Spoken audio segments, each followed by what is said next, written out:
Welcome everyone, this is Neha Pawar. और जैसा कि आप जानते हैं कि 101 कोड को हम यहाँ पर कवर कर रहे हैं। फर्स्ट, सेकंड और थर्ड यूनिट कंप्लीट हो चुकी हैं। आज की इस वीडियो में हम फोर्थ यूनिट को कवर करेंगे।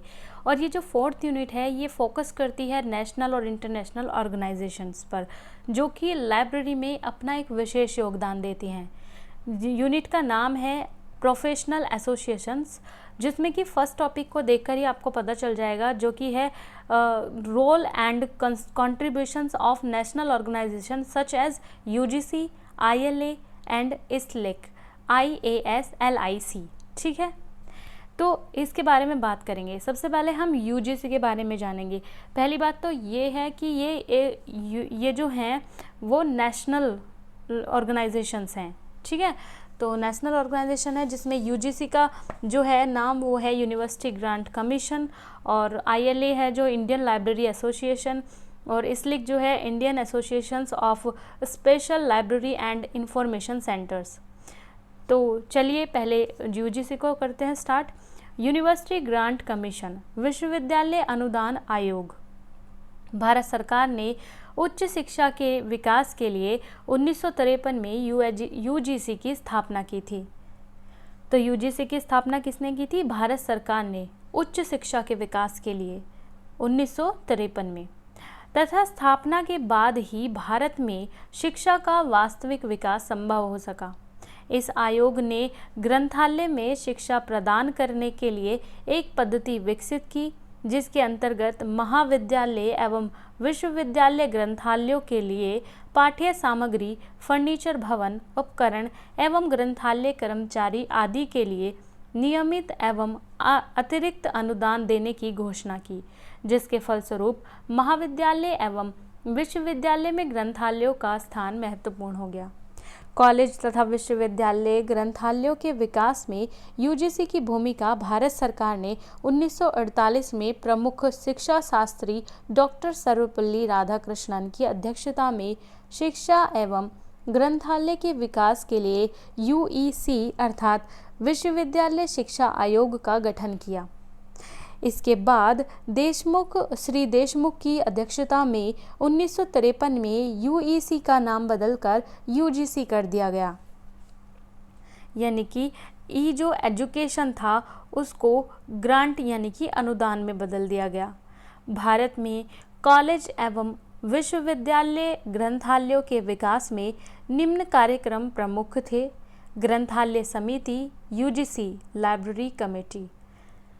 आयोग द्वारा डॉक्टर रंगनाथन की अध्यक्षता में उच्च शिक्षा संस्थाओं के ग्रंथालयों के विकास के लिए 1957 में एक ग्रंथालय समिति गठित की गई थी, जिसका उद्देश्य भारत में उच्च शिक्षा संस्थाओं के ग्रंथालयों से संबंधित सुझाव प्रदान करना था। इस समिति ने पूरे देश के महाविद्यालयों तथा विश्वविद्यालयों के सर्वेक्षण के बाद 1961 में अपना प्रतिवेदन प्रस्तुत किया, जिसमें निम्न सुझाव प्रस्तुत किए गए: महाविद्यालयों तथा विश्वविद्यालय ग्रंथालयों को धन उपलब्ध कराया जाए तथा प्रांतीय सरकारें एवं यूजीसी दोनों ही मिलकर इस धन का अनुपात निर्धारित करें।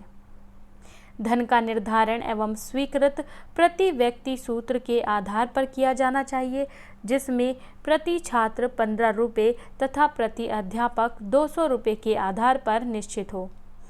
प्रक्रियाकरण ग्रंथालय कर्मचारी के लिए इन ग्रंथालयों को प्रदान किए जाने वाले कुल धन का 1/5 भाग व्यय किया जाना चाहिए। विश्वविद्यालय ग्रंथालय में प्रशिक्षित स्टाफ को 4 श्रेणियों में उनके पद के अनुसार स्तर प्रदान किया जाना चाहिए। अधिकाधिक धन। यूजीसी ने देश के शैक्षिक ग्रंथालयों के विकास हेतु अधिक से अधिक धन प्रदान करना स्वीकार कर लिया, और उसी सिद्धांत के अनुसार देश की पंचवर्षीय योजनाओं में इस कार्य हेतु विशेष योगदान इस संस्था की ओर से किया जाने लगा। ग्रंथालय स्टाफ के वेतनमान ग्रंथालयों के प्रशिक्षित कर्मचारियों के स्तर के साथ उनके पद के अनुसार ही उनके वेतनमान भी निर्धारित किए गए। इस संबंध में 1961 से ग्रंथालय कर्मचारी के लिए यूजीसी वेतनमान लागू हुआ, लेकिन 1973 में शिक्षकों के वेतनमान तो संशोधित कर दिए गए, पर ग्रंथालय कर्मचारियों के साथ भेदभाव करके उन्हें पुराने ही वेतन पर छोड़ दिया गया। अब 1986 से फिर से यूजीसी वेतनमान उपलब्ध कराए गए। ग्रंथालय विज्ञान प्रशिक्षण। यूजीसी का ये मानना था कि उत्तम शिक्षित एवं प्रशिक्षित कर्मचारियों की ग्रंथालय में उपभोक्ताओं को उत्तम सेवा प्रदान कर सकते हैं, इसलिए इस संबंध में ग्रंथालय विज्ञान के पाठ्यक्रमों का अध्ययन करने हेतु यूजीसी ने अपनी अनेक समितियां समय समय पर गठित की। इन समितियों ने ग्रंथालय विज्ञान प्रशिक्षण के प्रवेश के नियम, योग्यता, विषय, पाठ्यक्रम, परीक्षा आदि से संबंधित सभी स्तरों, बीलिब, एमलिब आदि के प्रशिक्षण के विकास हेतु संस्तुतियाँ की और 1974 में इन कार्यों के लिए एक स्थायी समिति गठित की गई। राष्ट्रीय सूचना केंद्र। देश के विकास एवं प्रगति हेतु शोधरत वैज्ञानिकों को उनकी सूचना आवश्यकता की तुरंत पूर्ति हेतु इस संस्था ने देश में 5 ग्रंथालयों में राष्ट्रीय सूचना केंद्र स्थापित किए हैं। ग्रंथालयों में प्रतिलिपिकरण सेवाएं। इस आयोग ने देश की 6ठी पंचवर्षीय योजना में महाविद्यालय तथा विश्वविद्यालय ग्रंथालयों में शोध वैज्ञानिकों के समय को बचाने की दृष्टि से प्रलेख प्रसार का सामना करने के लिए प्रतिलिपिकरण सेवाएं प्रदान करने का प्रावधान किया, जिसमें प्रत्येक ग्रंथालय को एक फोटोस्टेट जेरोक्स मशीन के क्रय हेतु धन उपलब्ध कराया गया। इन मशीनों की सहायता से शोधकर्ताओं के वांछित प्रलेख की दूसरी प्रति कम समय में आसानी से उपलब्ध होने लगी। कंप्यूटर का अनुप्रयोग। विश्व के अन्य प्रमुख एवं विकसित देशों की भांति भारत में भी कंप्यूटर की उपयोगिता को स्वीकार किया गया। कंप्यूटर के अनुप्रयोग से ग्रंथालयों की कार्यक्षमता एवं उपादेयता में अपार वृद्धि हो रही है। इसलिए यूजीसी ने प्रत्येक महाविद्यालय और विश्वविद्यालय ग्रंथालयों को कंप्यूटर उपलब्ध कराए हैं और प्रत्येक ग्रंथालय में कंप्यूटर संचालन के लिए एक सूचना वैज्ञानिक का नवीन पद सृजित किया है। अनेक ग्रंथालय भी इस पद पर नियुक्त हो चुके हैं। ILA। अब बात कर रहे हैं ये सेकंड जो है नेशनल ऑर्गेनाइजेशन, इसकी बात कर रहे हैं ILA यानी कि इंडियन लाइब्रेरी एसोसिएशन। भारतीय ग्रंथालय संघ। ILA भारत के ग्रंथालय कर्मचारियों का एक व्यावसायिक संगठन है। भारत में राष्ट्रीय स्तर पर संघ बनाने का पहला असफल प्रयास 1920 ईस्वी में अखिल भारतीय सार्वजनिक ग्रंथालय संघ के रूप में आसुदोला द्वारा किया गया था, किंतु इस संघ की स्थायी स्थापना डॉक्टर SR रंगनाथन के द्वारा 1933 ईस्वी में की गई थी। भारतीय ग्रंथालय संघों के विकास का इतिहास अन्य देशों के इतिहास से अलग रहा है, क्योंकि वहां राष्ट्रीय स्तर के ग्रंथालय संघ पहले स्थापित हुए थे एवं राज्य स्तर के संघ बाद में, जबकि भारत में भारतीय ग्रंथालय संघ की स्थापना से पहले ही राज्य स्तरीय ग्रंथालय संघ बन चुके थे, जैसे कि बड़ौदा ग्रंथालय संघ 1910, आंध्र प्रदेश ग्रंथालय संघ 1914, पंजाब ग्रंथालय संघ 1915, महाराष्ट्र ग्रंथालय संघ 1912, बंगाल ग्रंथालय संघ 1923, मद्रास ग्रंथालय संघ 1929 और बिहार ग्रंथालय संघ 1930। भारतीय ग्रंथालय संघ ग्रंथालय की कर्मचारियों तथा ग्रंथालय व्यवसाय का राष्ट्रीय स्तर पर प्रतिनिधि संघ है, जिसकी स्थापना 13 सितंबर 1933 को प्रथम अखिल भारतीय ग्रंथालय सम्मेलन कलकत्ता में हुई थी। इस सम्मेलन की अध्यक्षता AC बुलर थे। इस सम्मेलन में लिए गए निर्णयों के अनुसार यह संघ ग्रंथालयों के विकास, पदों की गरिमा को उच्च बनाए रखने, ग्रंथालय आंदोलन को गति प्रदान करने और कर्मचारियों के प्रशिक्षण के लिए कार्य करेगा। 1948 से 1953 ईस्वी तक डॉक्टर SR रंगनाथन इस संघ के अध्यक्ष रहे, जिन्होंने इस संघ को अपनी नवीन कार्यशैली से नवीन दृष्टिकोण प्रदान किया और इस संघ का कार्यालय नई दिल्ली में है। ILA के कुछ उद्देश्य हैं।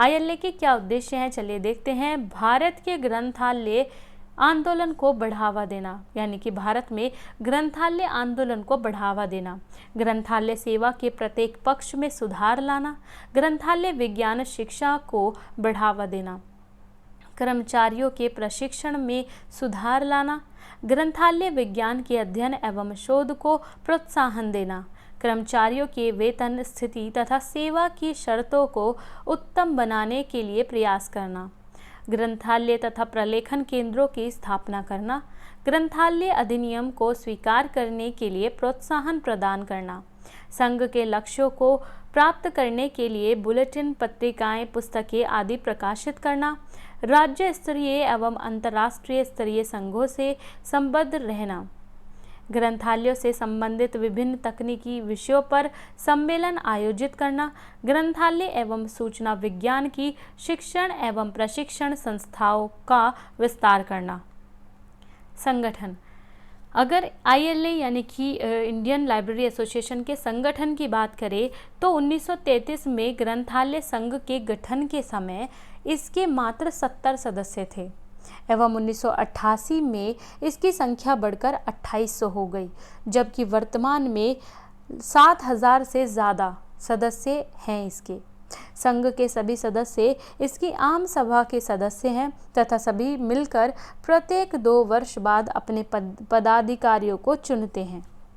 ILA की गतिविधियां एवं क्रियाकलाप, लेकिन अच्छा, ILA के संगठन में शामिल जो होते हैं वो मैं आपको बता दूं, इसमें एक अध्यक्ष होता है, 6 उपाध्यक्ष होते हैं, एक सामान्य सचिव होते हैं और 20 काउंसिल सदस्य होते हैं, जिनका जो चयन करती है वो सामान्य परिषद के द्वारा किया जाता है। ठीक है, और 2 वर्ष के लिए होते हैं, ये तो यहाँ पर है ही मेंशन कि इसके जो सदस्य होते हैं वो प्रत्येक 2 वर्ष बाद अपने पदाधिकारी को चुनते हैं। ILA की गतिविधियां एवं क्रियाकलाप, संघ सूची का प्रकाशन। ILA ने डॉक्टर रंगनाथन के प्रयासों से दक्षिण एशिया की ग्रंथालय में संकलित पत्रिकाओं की एक सूची का प्रकाशन 1950 में किया तथा उसके विज्ञान खंड का प्रकाशन 1952 ईस्वी में किया।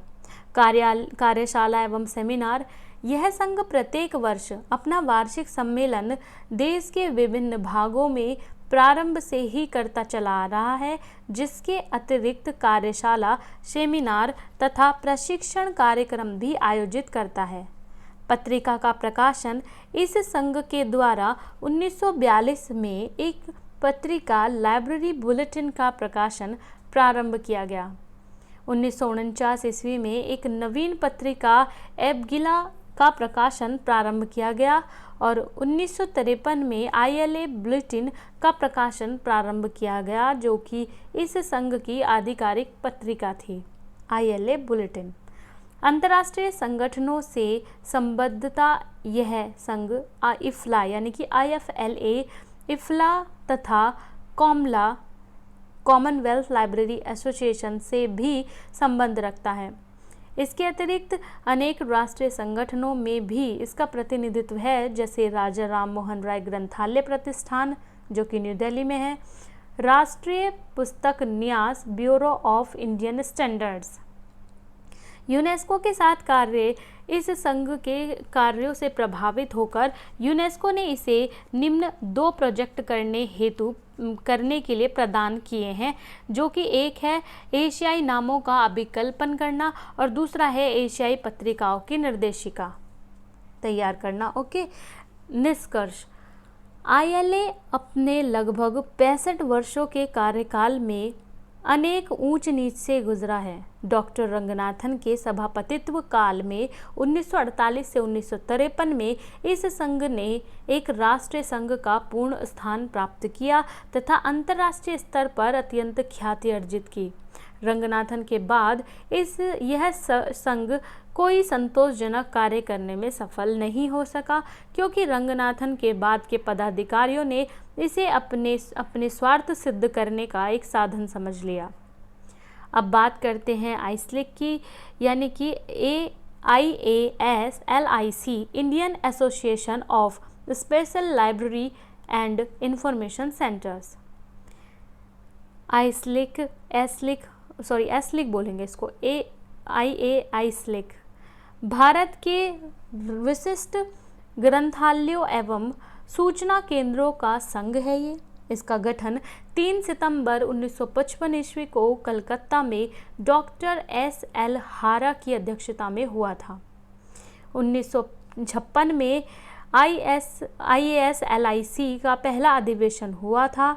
ब्रिटिश सत्ता के भारतीय हस्तांतरण के बाद भारत में अनेक औद्योगिक वैज्ञानिकों एवं शोध संस्थानों की स्थापना की गई तथा इन सभी संस्थानों ने अपने वैज्ञानिकों एवं अनुसंधानकर्ताओं को ग्रंथालय सेवा उपलब्ध कराने के लिए विशिष्ट प्रकार के ग्रंथालयों की स्थापना की, किंतु इन ग्रंथालयों के उपयोगकर्ता की आवश्यकता सामान्य ग्रंथालय के पाठक से अलग हुआ करती थी। अतः यह अनुभव किया गया कि देश में ऐसे ग्रंथालय और सूचना केंद्रों को अलग से संघ होना चाहिए। इस प्रकार कलकत्ता में कुछ ग्रंथालयों ने मिलकर 3 सितंबर 1955 को एक बैठक में प्रस्ताव पारित करके IASLIC नामक एक संघ की स्थापना की।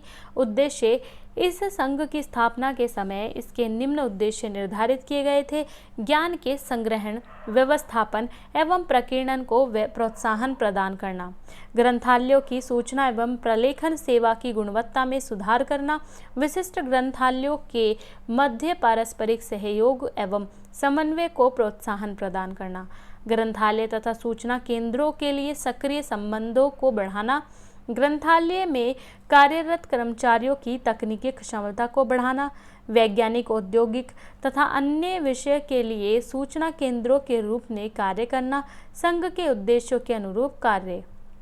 संगठन व्यवस्था, इस संघ की संचालन व्यवस्था काउंसिल होती है, जो कि संघ के कार्यों की देखभाल करने वाली सर्वोच्च संस्था होती है, जिसका संगठन संघ के सभी सदस्यों के द्वारा चुनाव के माध्यम से किया जाता है। और इस काउंसिल में 34 सदस्य होते हैं, जिनमें से 14 पदाधिकारी होते हैं, 20 सदस्य होते हैं। यह काउंसिल अपनी सहायता के लिए निम्न 2 प्रकार की समितियों का गठन करती है। एक होती है कार्यकारी समिति और दूसरी होती है वित्त समिति। गतिविधियाँ, इस संघ के निम्न क्रियाकलाप तथा गतिविधियाँ हैं, जैसे कि प्रकाशन करना। संघ ने अनेक उच्च कोटि की पुस्तकें और पत्रिकाओं का प्रकाशन किया है, जिसमें निम्न प्रमुख हैं। एक है आइजलिक बुलेटिन, या देखिए आइजलिक बुलेटिन, यानी कि इसको बोला जाएगा आइजलिक बुलेटिन, यानी कि बात हो रही है IASLIC बुलेटिन की। यह एक सामयिक पत्रिका है जिसमें ग्रंथालय एवं सूचना विज्ञान संबंधी विषयों पर लेख प्रकाशित होते हैं, जो कि संघ के सदस्यों को निःशुल्क प्रदान की जाती है।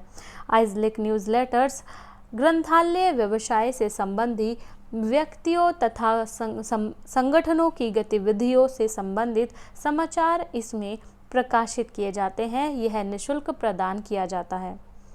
IASLIC Indian Library Science Abstract, ILSA ये अलग है, इसका फुल फॉर्म है इंडियन लाइब्रेरी साइंस एब्स्ट्रैक्ट। और इस पत्रिका में भारत देश में प्रकाशित ग्रंथालय एवं सूचना विज्ञान के क्षेत्र में पत्रिकाओं के आलेखों के सारांश प्रकाशन नहीं है। Directory of special and research libraries, इस संघ ने उपरोक्त निर्देशिकाएं भी प्रकाशित की हैं। प्रलेखन, पुनरुत्पादन एवं अनुवाद सेवा, इस संघ अनुसंधानकर्ता, शिक्षकों आदि के लिए ग्रंथ तथा प्रलेखों की प्रतिलिपिकरण एवं अनुवाद सेवाएं भी प्रदान करता है। शिक्षण एवं प्रशिक्षण, ग्रंथालय एवं सूचना केंद्रों की आवश्यकता को ध्यान में रखते हुए यह संघ समय समय पर संक्षिप्त अवधि के पाठ्यक्रम चलाता है, जैसे कंप्यूटर का अनुप्रयोग, प्रलेखों की सुरक्षा, अनुक्रमणीकरण की पद्धतियां आदि। सम्मेलन, यह संघ वर्ष में 2 बार सेमिनार तथा 1 बार सम्मेलन का आयोजन करता रहता है। इस सम्मेलन में ग्रंथालय एवं सूचना विज्ञान से संबंधित विषयों पर परिचर्चा की जाती है। जर्मनी एवं रूसी भाषा का प्रशिक्षण। इस संघ द्वारा कलकत्ता में एक केंद्र पर जर्मन एवं रूसी भाषाओं की कक्षाओं का आयोजन भी किया जाता है। अंतर्राष्ट्रीय संघों से सहयोग यह संघ अंतर्राष्ट्रीय स्तर पर इफ्ला तथा फिड जैसे संघों से संबंधित है तथा यह भारत के ग्रंथालय संघ से अधिक सक्रिय एवं क्रियाशील है। टॉपिक 2 की बात करते हैं अब। टॉपिक 2 है आपका Raja Ram Mohan Roy library foundation in the growth and development of libraries in India. ठीक है, वैसे ही यहाँ पर है, लेकिन मैं आपको एडवाइस करूँगी कि आप इसको PDF में देखें। तो PDF हमने अवेलेबल की है क्योंकि वहाँ पर थोड़ा इजी लैंग्वेज में इसको यहाँ से इजी लैंग्वेज है वहाँ पर। ठीक है, तो वैसे आप इसको यहाँ पर देख सकते हैं। ठीक है, अगर आप यहाँ से पढ़ना चाहें तो यहाँ से पढ़ लीजिएगा, नहीं तो PDF फॉर्म जो आपको दी गई है उसमें थोड़ा इजी है, इसको इजी वे में दिखाया गया है, देख लीजिए। सबसे ज़रूरी तो ये है कि ये कब स्थापित हुआ, आप ये याद रखें, 1972 में। ठीक है, 200वां जन्म दिवस था राजा राम मोहन राय का। ठीक है, क्योंकि इनकी जो जन्म हुआ था वो हुआ था 1772 में और 1972 में इसकी स्थापना हुई थी। और इसके साथ साथ एक आपको जानकारी दे दें कि 1972 को पुस्तक दिवस के रूप में भी मनाया जाता है और यूनेस्को ने इसे घोषित किया था 1972 को पुस्तक दिवस के रूप में। और चलिए इसके बाद इसको आप वहाँ से देख लीजिएगा। मैं टेलीग्राम का लिंक दे दूँगी आपको यहाँ पर डिस्क्रिप्शन में, जहाँ से आप डायरेक्ट PDF में पहुँच जाएंगे। टेलीग्राम में PDF दी गई हैं जो 101 कोड की कंप्लीट आपको PDF मिल जाएंगी। ये भी जो अभी जिसमें से मैं पढ़ा रही हूँ वो भी, और साथ ही साथ आपको 101, 102 और 103 में कोई अगर 1-2 क्वेश्चंस जो रह गए हैं वो सब भी आपको वहाँ पर मिल जाएंगे। ठीक है, तो इसको स्किप करते हैं और चलिए नेक्स्ट क्वेश्चंस पर हम चलते हैं। यहाँ पर हम इंटरनेशनल ऑर्गेनाइजेशंस को कवर करेंगे। अभी हमने 3 जो थी वो नेशनल ऑर्गेनाइजेशन थी जिनको हमने पढ़ा था, UGC, ILA और आइजलिक, IAS, LIC। ठीक है, तो उनको कवर करने के बाद अब हम इंटरनेशनल ऑर्गेनाइजेशंस को कवर करेंगे। ठीक है, तो देखते हैं फिर कौन कौन सी हैं। तो LA है लाइब्रेरी एसोसिएशन, ALA है, यहाँ पर ALA मतलब अमेरिकन लाइब्रेरी एसोसिएशन है। IFLA, तो देखते हैं इनकी फुल फॉर्म वगैरह भी। तो LA सबसे पहले लाइब्रेरी एसोसिएशन UK में, मतलब यूनाइटेड किंगडम, इसको UK LA भी लिखा जा सकता है एग्ज़ाम में। तो लेकिन LA भी आए तो आप समझ जाना कि वो UK LA की बात कर रहे हैं। लाइब्रेरी एसोसिएशन कहाँ की, UK की है। ब्रिटेन का ग्रंथालय संघ लाइब्रेरी एसोसिएशन UK के नाम से भी जाना जाता है, जो कि अमेरिकी ग्रंथालय संघ की तरह ही विश्व का एक सर्वाधिक प्राचीन और बड़ा ग्रंथालय संघ है। इसकी स्थापना हुई थी 1877 में और लंदन में इसकी स्थापना हुई थी ब्रुसेल्स में प्रथम अंतर्राष्ट्रीय सम्मेलन में 4 विमर्श के बाद। ठीक है, इस संघ के द्वारा 15 जनवरी 1880 ईस्वी से ग्रंथालय विज्ञान के क्षेत्र में मासिक पत्रिका मंथली नोट्स का प्रकाशन प्रारंभ किया गया। 30 जनवरी 1896 ईस्वी को इस संघ का नाम परिवर्तित कर लाइब्रेरी एसोसिएशन कर दिया गया तथा 17 फरवरी 1898 ईस्वी को इस संघ को सरकारी अधिकार पत्र प्राप्त हुआ तथा तभी से यह संघ ग्रेट ब्रिटेन में ग्रंथालय कर्मचारियों के एक संघ के रूप में कार्य करता आ रहा है तथा 1962 में यह संघ पूर्ण रूप से एक व्यावसायिक संघ बन गया था। इसके उद्देश्य क्या हैं?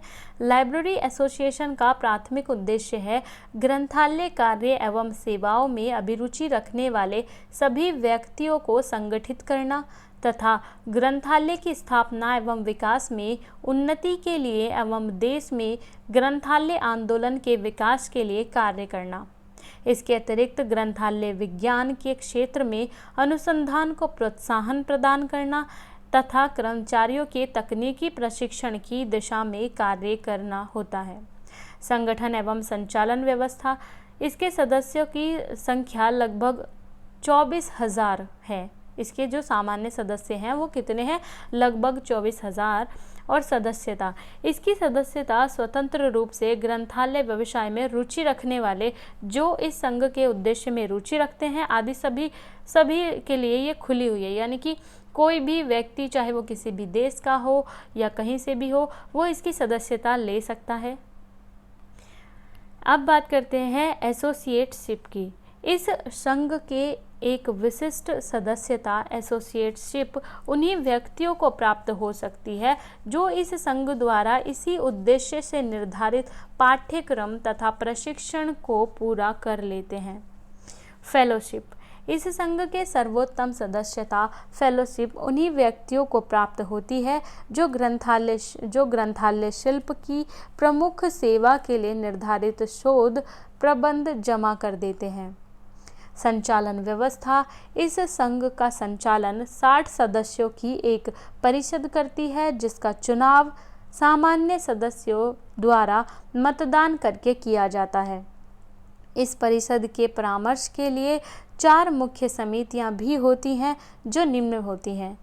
एक होती है कमेटी फॉर एग्जीक्यूटिव कोऑर्डिनेशन और दूसरी होती है कमेटी फॉर जनरल पर्पस, एक होती है कमेटी फॉर लाइब्रेरी सर्विसेज, एक होती है committee for professionals development and education.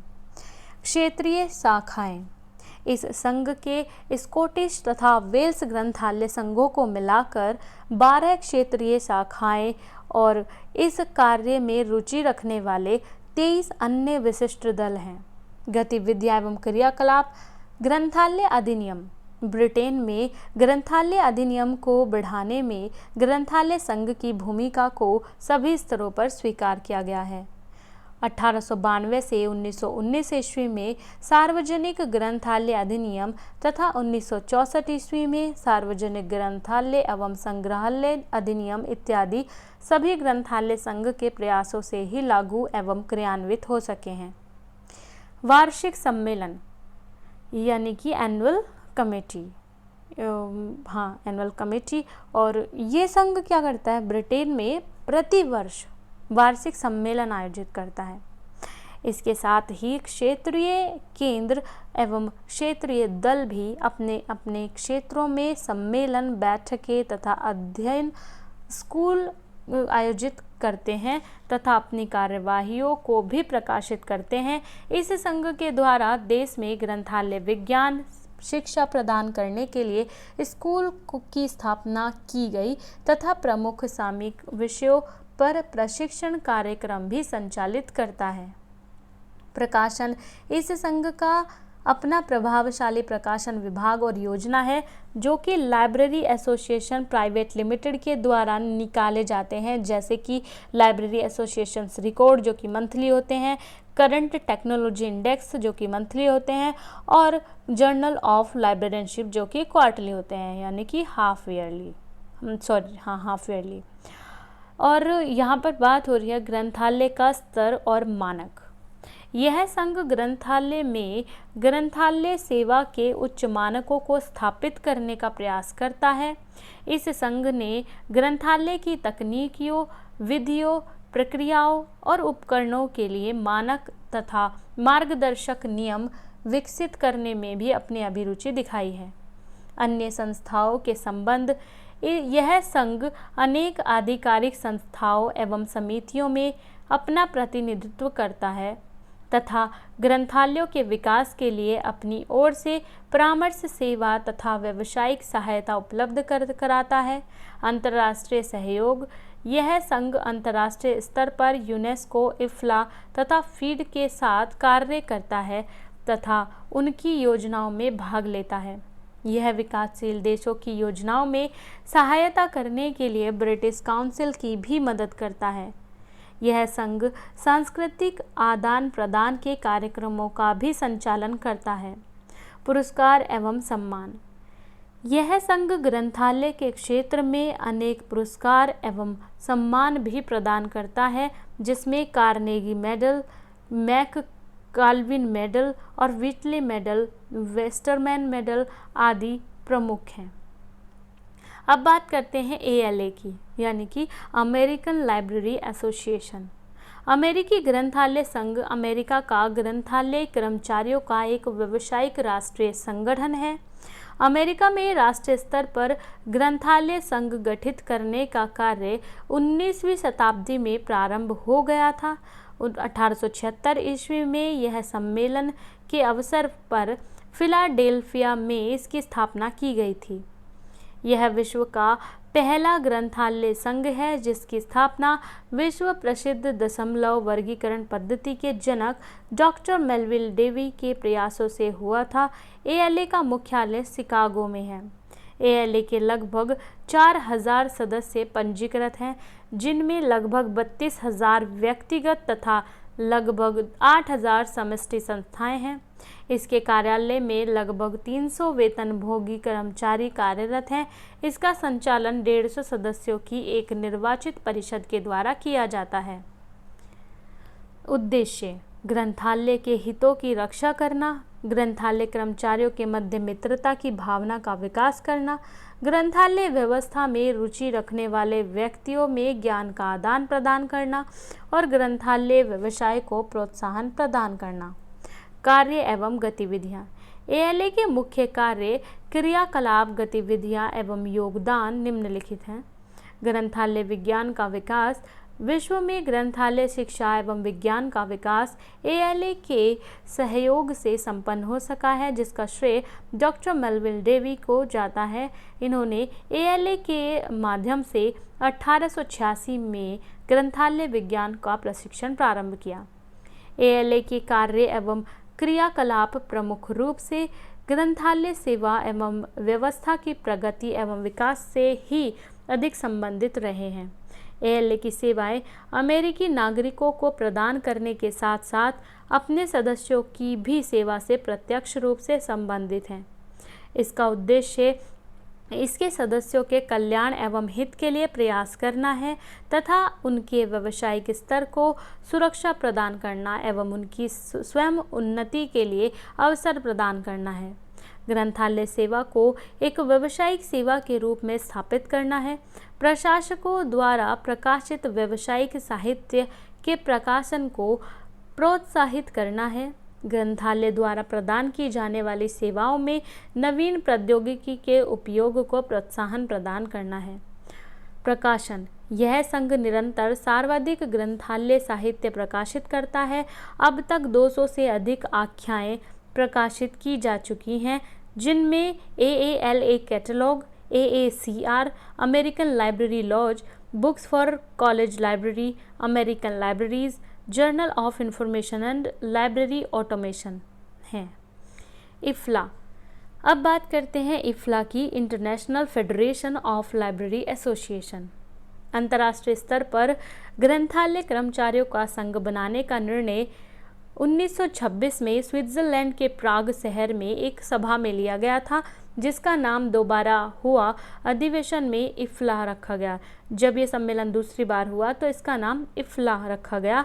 IFLA एक स्वतंत्र गैर लाभकारी संस्था है जो कि अंतर्राष्ट्रीय स्तर पर सभी देशों के ग्रंथालय संघों का महासंघ है, जिसकी अध्यक्षता के लिए यह आवश्यक नहीं है कि प्रत्येक देश इसका सदस्य हो, जबकि कोई भी राष्ट्रीय ग्रंथालय संघ अपना प्रतिनिधित्व भेजकर इसका सदस्य बन सकता है।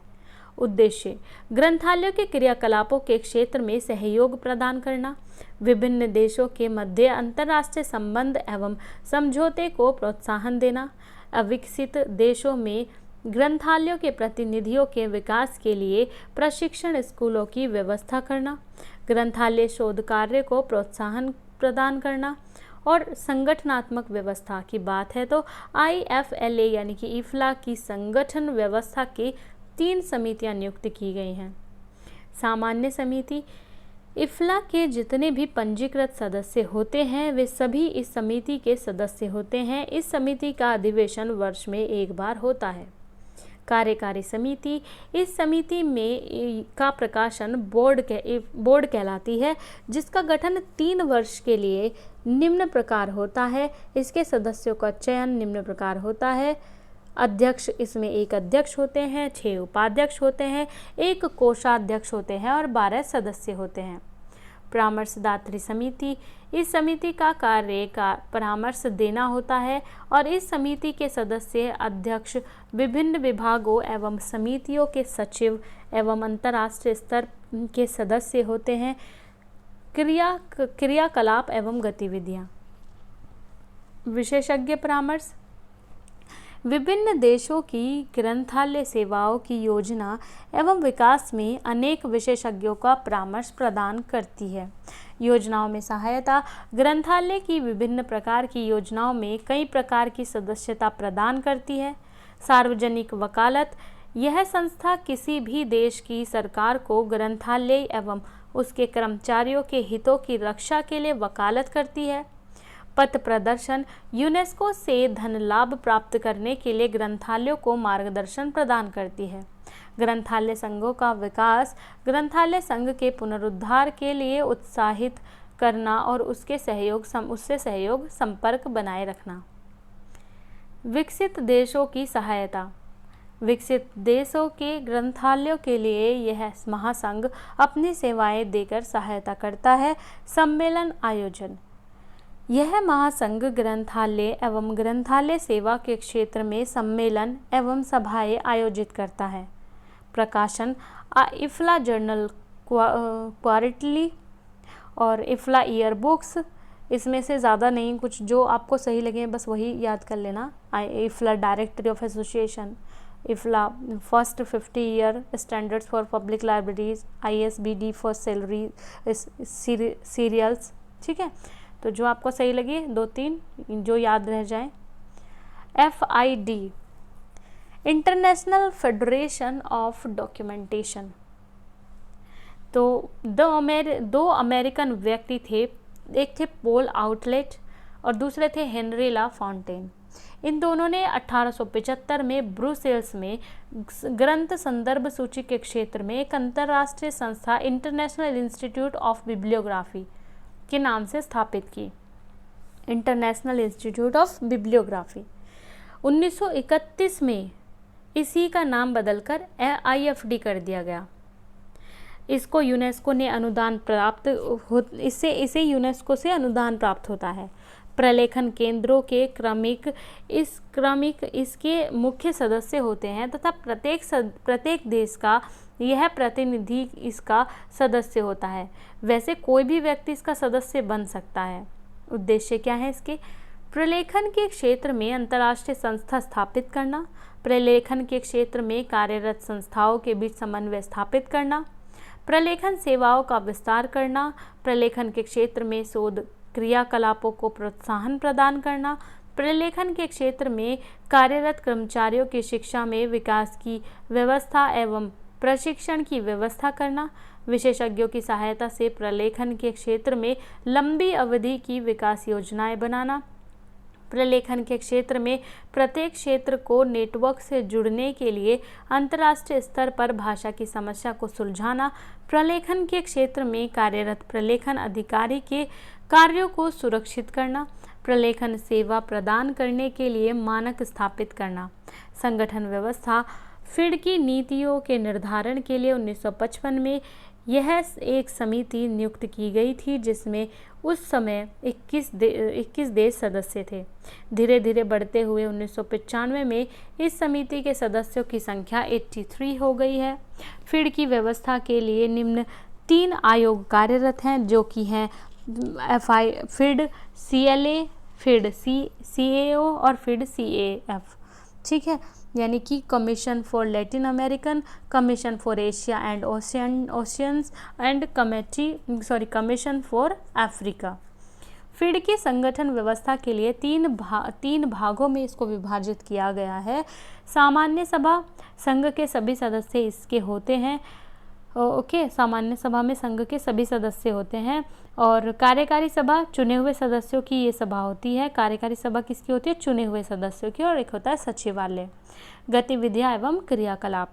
वर्गीकरण के क्षेत्र में फील्ड का वर्गीकरण के क्षेत्र में महत्वपूर्ण योगदान है। यूडीसी वर्गीकरण पद्धति के प्रादुर्भाव का श्रेय इसी संस्था को है। यह पद्धति अत्यंत सरल है। वर्गीकरण के क्षेत्र में इस संस्था के निम्न क्रियाकलाप हैं। जो भी सूचनाएं वर्गीकरण के लिए ली जाती हैं उनकी प्रवृत्ति एवं क्षेत्र कैसा हो, इस पर निर्णय लिया जाता है। वर्गीकरण के क्षेत्र में शोध को प्रोत्साहन प्रदान करने के लिए एक पुरस्कार घोषित किया जाता है जिसका नाम Ranganathan awards for classification research है। यूडीसी के यंत्रीकृत करने हेतु प्रयास इस संस्था द्वारा चल रहे हैं। प्रलेखन के क्षेत्र में 1973 में प्रलेखन के क्षेत्र में एक न्यूज़ बुलेटिन प्रकाशित की है जिसमें प्रलेखन केंद्रों के कार्य निर्धारित किए गए हैं। उन व्यक्तियों को भी दिशा निर्देश दिए गए हैं जो विश्व में प्रलेखन कार्य में संलग्न हैं। फीड की निम्न समितियां भी हैं जो अपने क्षेत्रों में कार्यरत हैं। फीड यानी कि TR टर्मिनोलॉजी। फीड ने प्रलेखन एवं ग्रंथ संदर्भ सूचियों से संबंधित सभी पदों की एक सूची तैयार की है तथा टर्मिनोलॉजी की गलतियों को सुधारने के लिए एक उप समिति भी गठित की है। Feed LD language of documentation. प्रलेखन की एक भाषा तैयार करना जिससे अंतर्राष्ट्रीय स्तर पर जो सारांश तैयार किए जाएं वे एक ही भाषा में तैयार हो सके। Feed ET education and training. प्रलेखन कार्य में संलग्न व्यक्तियों के लिए प्रशिक्षण एवं शिक्षण की भी व्यवस्था की गई है। यूनेस्को के साथ सहयोग। फीड निम्न क्रियाकलापों में यूनेस्को के साथ सहयोग कर रही है। निर्देशिका प्रलेखन के उपयोगकर्ताओं हेतु प्रशिक्षण के लिए एक निर्देशिका तैयार करता है। मानकीकरण ग्रंथालय तथा प्रलेखन की तकनीकियों के अंतर्राष्ट्रीय मानकीकरण का अध्ययन करना है। प्रलेखन तथा ग्रंथालय कार्यों के लिए कंप्यूटरीकरण पर पुस्तिका का प्रकाशन करना। ठीक है। प्रकाशन। फीड निम्न प्रकाशन करता है। फीड न्यूज़ बुलेटिन का मंथली करता है। FID year book annually. FID CR report series. Computer and UDC. UNESCO. अब बात करते हैं यूनेस्को की। United nations educational scientific and cultural organisation. UNESCO विश्व के अनेक राष्ट्र का एक अंतर्राष्ट्रीय संगठन है जिसकी स्थापना 1946 में संयुक्त राष्ट्र संघ की एक विशेष एजेंसी के रूप में अंतर्राष्ट्रीय स्तर पर शैक्षिक, वैज्ञानिक तथा सांस्कृतिक केंद्र के रूप में की गई है। इसका कार्य शिक्षा, विज्ञान और संस्कृति के क्षेत्रों में विश्व में शांति और सुरक्षा की स्थापना करना है। उद्देश्य समस्त सदस्य देशों को शिक्षा, विज्ञान एवं संस्कृति के क्षेत्रों की योजनाओं में आर्थिक सहायता प्रदान करना, सभी स्तरों पर शिक्षा के विकास को प्रोत्साहन प्रदान करना जिससे राष्ट्र के मध्य शांतिपूर्ण मधुर संबंध स्थापित होकर अंतर्राष्ट्रीय सद्भावना का विकास हो सके। विज्ञान तथा सामाजिक विज्ञानों के क्षेत्रों में अंतर्राष्ट्रीय सहयोग को प्रोत्साहन प्रदान करना तथा इस विषय क्षेत्र की राष्ट्रीय योजनाओं में शिक्षा एवं अनुसंधान की प्रगति के लिए सहायता प्रदान करना। विश्व की सांस्कृतिक धरोहर का प्रयास करना तथा सांस्कृतिक मूल्यों की आपसी सहयोग के माध्यम से अभिवृद्धि करना। अपने सदस्यों की पूर्ति के लिए अंतर्राष्ट्रीय आदान प्रदान को प्रोत्साहन प्रदान करना। संगठन एवं संचालन व्यवस्था। यूनेस्को का संचालन उसकी साधारण सभा द्वारा किया जाता है। प्रत्येक सदस्य राष्ट्र के प्रतिनिधि इस साधारण सभा के सदस्य होते हैं जिनकी संख्या 5 होती है। 1976 तथा यूनेस्को के 133 देश पूर्ण सदस्य थे और 3 सह सदस्य थे। गतिविधियां एवं क्रियाकलाप। यूनेस्को के क्रियाकलाप निम्न हैं। ग्रंथालय तथा ग्रंथालयों के क्षेत्र में विभिन्न स्तरों पर विभिन्न प्रकार के प्रोग्राम बनाना तथा उन्हें क्रियान्वित करने की दिशा में यूनेस्को के सराहनीय क्रियाकलाप रहे हैं। विज्ञान, व्यवहारिक विज्ञान तथा सामाजिक विज्ञान के क्षेत्र में वाङ्मय सूचियों यानी कि बिब्लियोग्राफी तैयार करना तथा प्रलेखन कार्यों में प्रोत्साहन प्रदान करना, प्रकाशनों का अंतर्राष्ट्रीय आदान प्रदान करना और अभिलेखागार के विकास, संरक्षण तथा परिरक्षण कार्यों में सहायता प्रदान करना। विश्व के किसी क्षेत्र से ग्रंथ क्रय करने की प्रक्रिया को सहज बनाने के दृष्टिकोण से यह पुस्तक कूपन पद्धति की व्यवस्था करता है, जिससे विदेशी मुद्रा के विनिमय की समस्या समाप्त हो गई है। ग्रंथालय एवं प्रलेखन विज्ञान के क्षेत्र एवं पत्रिकाओं का प्रकाशन करता है। अंतर्राष्ट्रीय प्रकाशन अधिनियम लागू करवाने में मूल रूप से यही उत्तरदायी है। प्रलेखन एवं वाङ्मय सेवाएं, वाग्यात्मक सेवाएं। यूनेस्को ने विश्व में सार्वजनिक ग्रंथालयों के उत्थान के लिए भारत, नाइजीरिया तथा कोलंबिया में पायलट योजना के रूप में सार्वजनिक ग्रंथालयों की स्थापना की है। यह पनामा देश में हुए अधिवेशन में तय किए गए ग्रामीण शिक्षा संबंधी सिद्धांतों को यूएनडीपी के द्वारा क्रियान्वित कर रहा है। लैटिन अमेरिकी एवं विश्वविद्यालय ग्रंथालय के विकास विषय पर आयोजित संगोष्ठी की गई संस्तुतियों के आधार पर यूनेस्को लैटिन अमेरिका के ग्रंथालय में सुधार एवं विकास में योगदान प्रदान कर रहा है। अंतर्राष्ट्रीय ग्रंथ वर्ष 1972 में अंतर्राष्ट्रीय ग्रंथ वर्ष मानकर यूनेस्को के सहयोग से सभी देशों में कार्यक्रम आयोजित किए गए थे। राष्ट्रीय और अंतर्राष्ट्रीय स्तरों पर ग्रंथ वर्ष का आयोजन यूनेस्को के चार्टर ऑफ द बुक के सिद्धांत पर आधारित था। राष्ट्रीय पर्यावरण सूचना प्रणाली एशिया महाद्वीप के 6 देशों चीन, इंडोनेशिया, पाकिस्तान, नेपाल, फिलीपाइंस तथा वियतनाम में 1991 में हनोई में अंतर्राष्ट्रीय पर्यावरण सूचना प्रणाली को विकसित करने एवं सक्रिय बनाने के लिए एक कार्यशाला का आयोजन किया गया। तो यहाँ पर आपका ये ख़त्म होता है। 101 कोड कंप्लीट हो चुका है। तो आई होप बहुत सारी मिस्टेक्स हो गई हैं बीच में, उसके लिए माफ़ी चाहेंगे और इग्नोर करिएगा क्योंकि कंटेंट देना था थोड़ा इमरजेंसी में। तो कल के एग्ज़ाम के लिए आप सभी को ऑल द बेस्ट। और चलिए देखते हैं आगे आने वाली, वैसे 102 इसके बाद आपको 102, 103 और 106, 7 और 8 क्योंकि 4, 5 और 9 तो आपके प्रैक्टिकल्स हैं। जितनी भी अब आगे आने वाले बीलिप के एग्ज़ाम्स हैं उनके थ्योरिकल सब्जेक्ट्स हैं वो सभी हमारे चैनल पर कंप्लीट हो चुके हैं। अगर आपने नहीं देखी हैं वीडियोस तो आप जाकर देख सकते हैं। आपको सभी वीडियोस मिल जाएंगी प्लेलिस्ट में, जाकर आप देख सकते हैं। वहाँ पर CCS यूनिवर्सिटी लाइब्रेरी के नाम से एक प्लेलिस्ट बनी हुई है जिसमें कि सारी वीडियोज़ हैं। और इस वीडियो में जो क्वेश्चन हमने छोड़ा है उसके लिए हम आपको टेलीग्राम की लिंक डिस्क्रिप्शन में दे देंगे। वहाँ से आप टेलीग्राम ज्वाइन करके और जो भी PDF 101 से रिलेटेड हैं सभी PDF हमने वहाँ पर अवेलेबल की हैं, तो वहाँ से जाकर आप उनको देख सकते हैं। आई नो टाइम ज़्यादा नहीं है, बस आप कल का टाइम है आपके पास, आप पढ़ सकते हैं। तो चलिए मिलते हैं नेक्स्ट वीडियो में। Thank you so much and have a good day. एक नए टॉपिक के साथ मिलेंगे। Okay, thank you, bye bye.